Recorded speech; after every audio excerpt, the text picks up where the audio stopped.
Hello, we're back. And in this video lecture or series of video lectures, we're going to talk about coding disorders of the musculoskeletal system.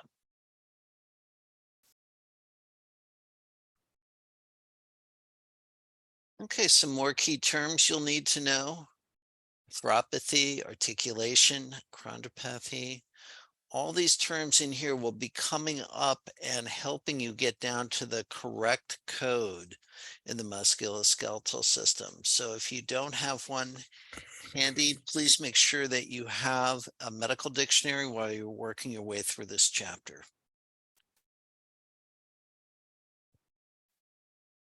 Rheumatoid arthritis is a common condition.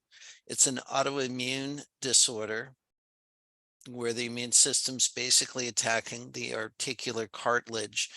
And sometimes in other words, the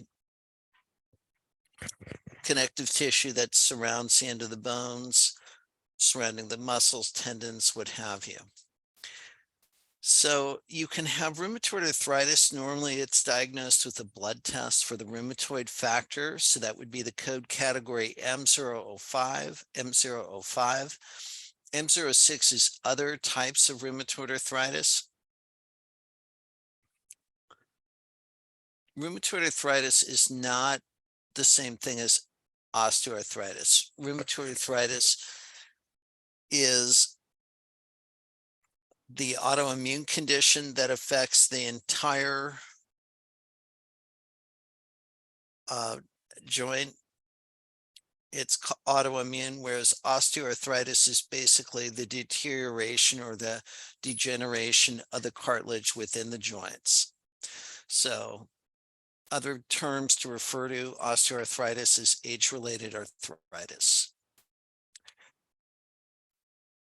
Other types of arthropathies, genu recurvatum. Again, this is the backward curving of the knee joint, can be congenital, right? Gout is another one, gouty arthritis. Basically what happens is uric acid building up in the joints.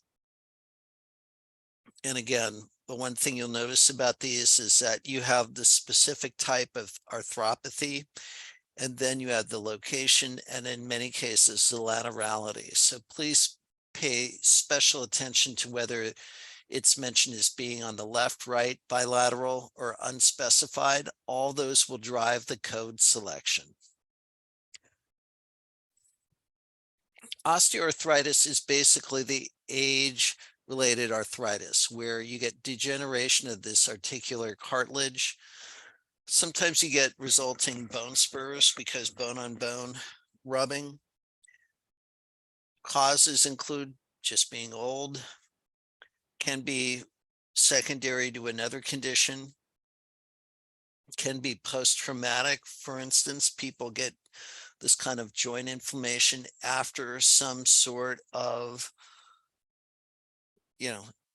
dislocation, fracture, what have you. And again, these sites will vary. It can be one site, bilateral, or multiple sites.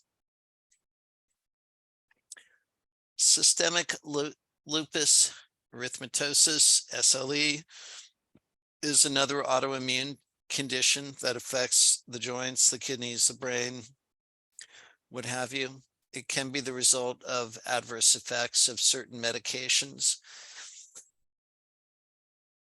And sometimes the etiology is unknown. So sometimes it's helpful to abstract from the physician's note if there's any organ involvement, such as the kidney.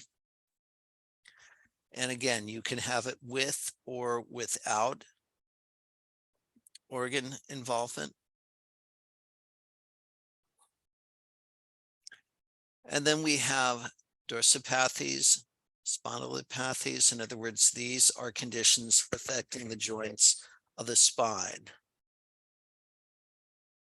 And from medical terminology, we have 4 sections of the spine. We have the cervical vertebrae, C1 through 7. We have the thoracic or chest vertebrae, T1 through T12.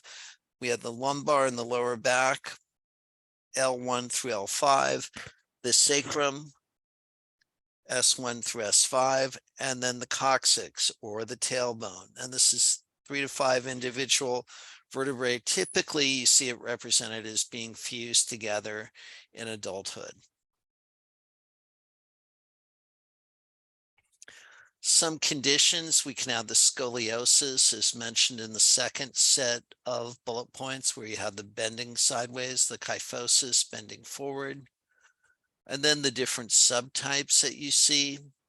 Note that everything here to the right of the pyramid will give you greater specificity about what exactly it is. For instance, the second set of bullet points, the first bullet point, M4102, infantile idiopathic scoliosis cervical region. So what does that mean?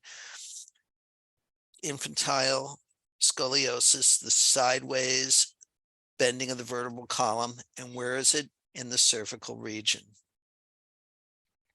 Juvenile idiopathic scoliosis, in other words, this is scoliosis affecting juveniles instead of children like the other one.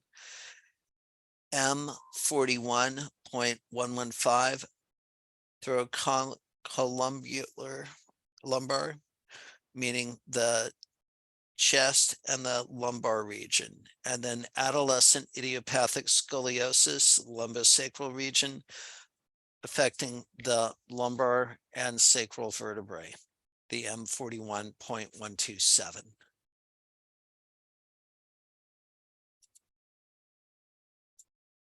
And that's all I have for you. We'll be looking at other types of diseases and how to code them involving the musculoskeletal system in the next video lecture. We'll see you then.